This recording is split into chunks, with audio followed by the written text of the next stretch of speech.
All right. Hello, thank you all. I would like to welcome you to our final presentation on women's sports-related athleisure wear. I'd like to introduce my group. We have myself presenting, Jason Griffin, along with Alejandra Mares, and Elizabeth Biagio Gomez. Uh, our focus is on the female sports-related athleisure market and bringing a product that focuses on women, sports, and style. We'll be introducing our brand, which is known as Challenge Accepted, and you'll be seeing a little bit more about it as we progress through our agenda. And you'll see that our focus truly is on women, sports, and style. Our agenda is going to include the current industry situation, segmentation, mission for the startup, select target market. We're going to assess the demand, the marketing mix, and finally our conclusion. We'll start with our industry overview, and as we've kind of mentioned in the earlier presentation, the existing athleisure market stands at about $106.5 billion with a compounded annual growth rate of about 9.57%, and that's projected for the next 10 years through 2035. The largest segment in this market is represented by women, accounting between 41 and 48% of the market. But right now, what we see is that the market structure is monopolistic in nature, with competitors producing and offering the same or similar products, producing products with the same features, the same look and feel. Um, and this is resulting in the women's sports merchandise need currently being unmet. And it represents about a $4 billion loss in revenue for the market because it has not been realized at this point. Looking at our competitive positioning map, our product is located in the upper left quadrant of our map. It's anchored by classic athleisure wear at the bottom with more modern trendy at the top.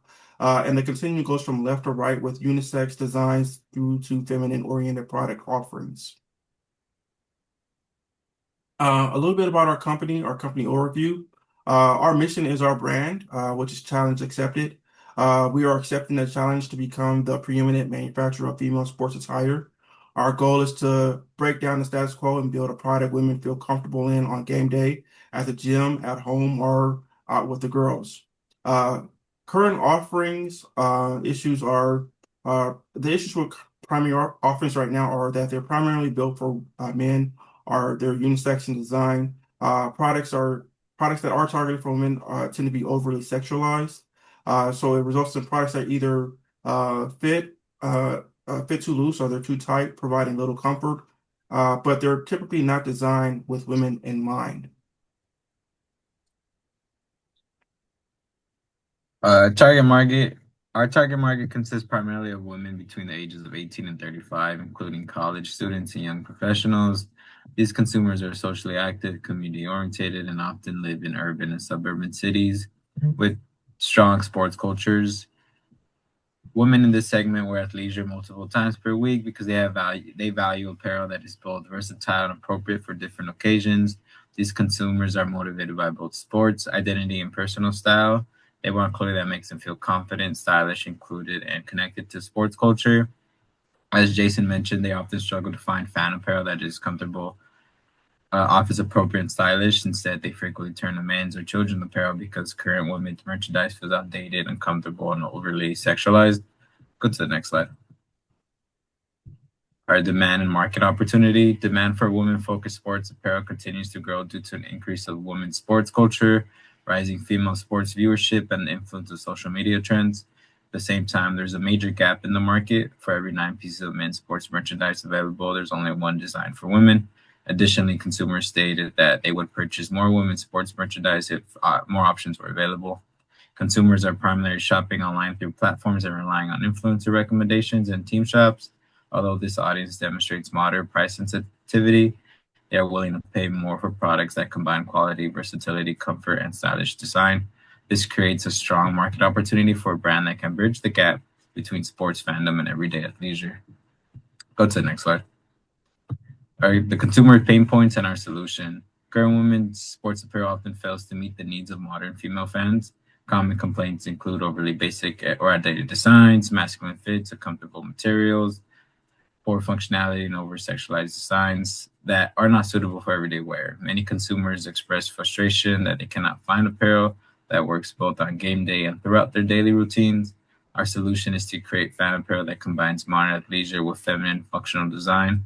rather than focusing solely on merchandise or brand offers versatile lifestyle apparel that transitions seamlessly from work, school, or social settings to sporting events.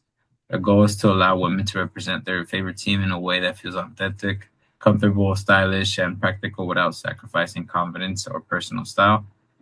And then we go to the next slide. The positioning and market entry.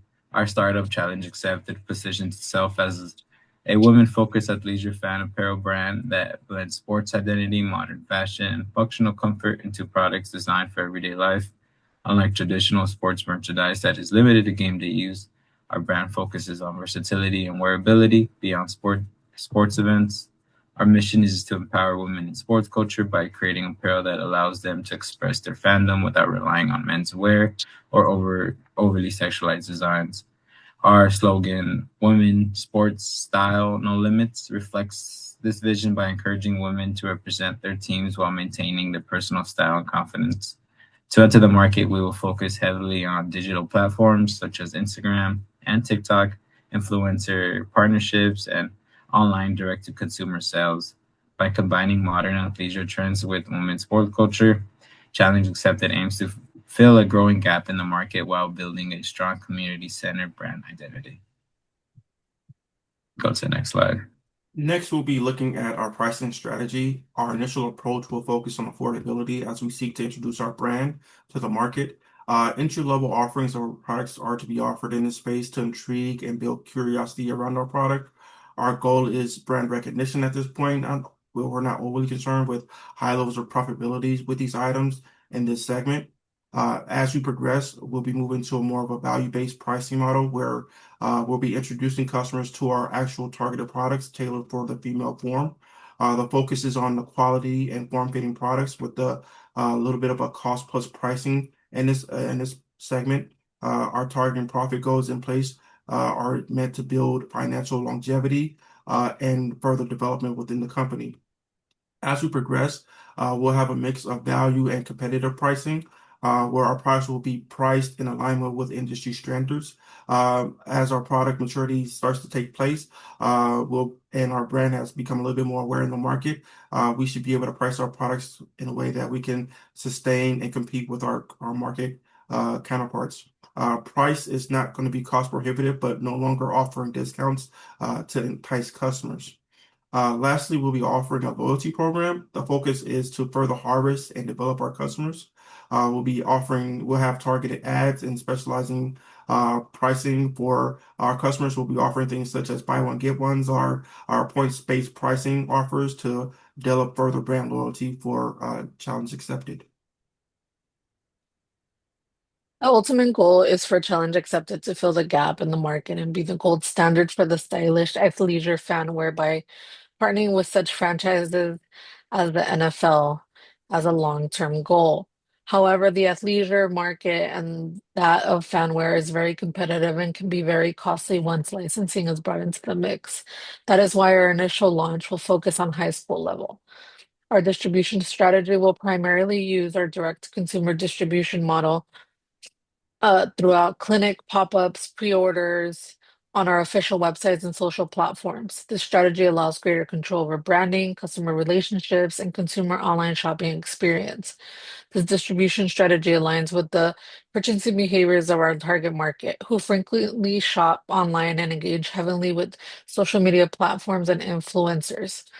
We will then move on to our promotion strategy, which centers on three low-cost channels that reinforce each other.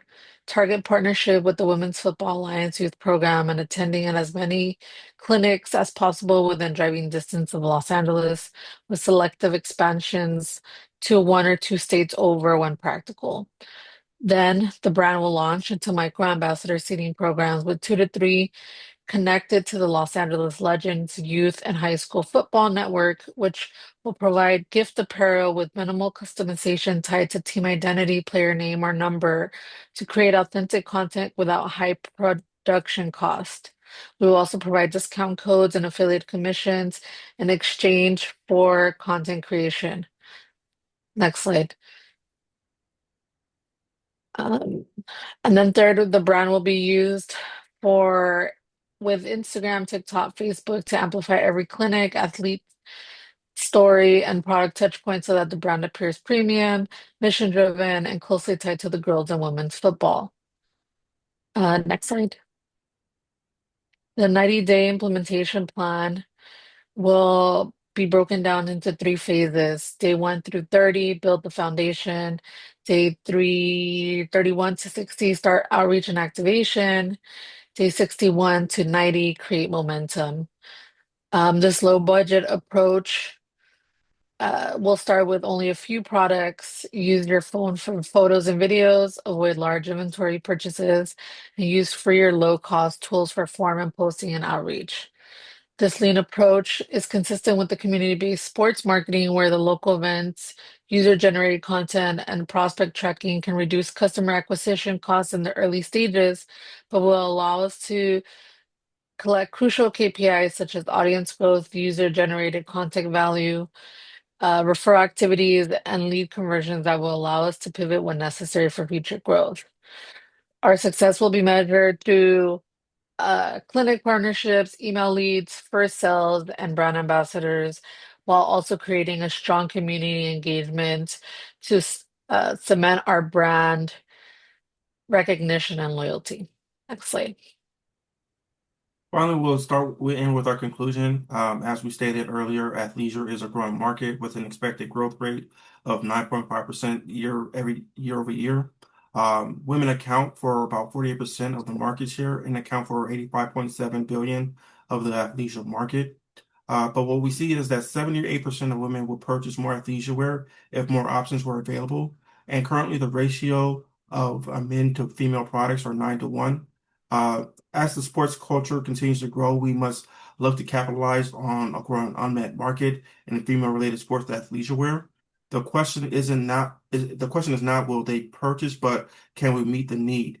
We are confident our brand has the right product for this untapped market, and we believe our product will be successful in the marketplace.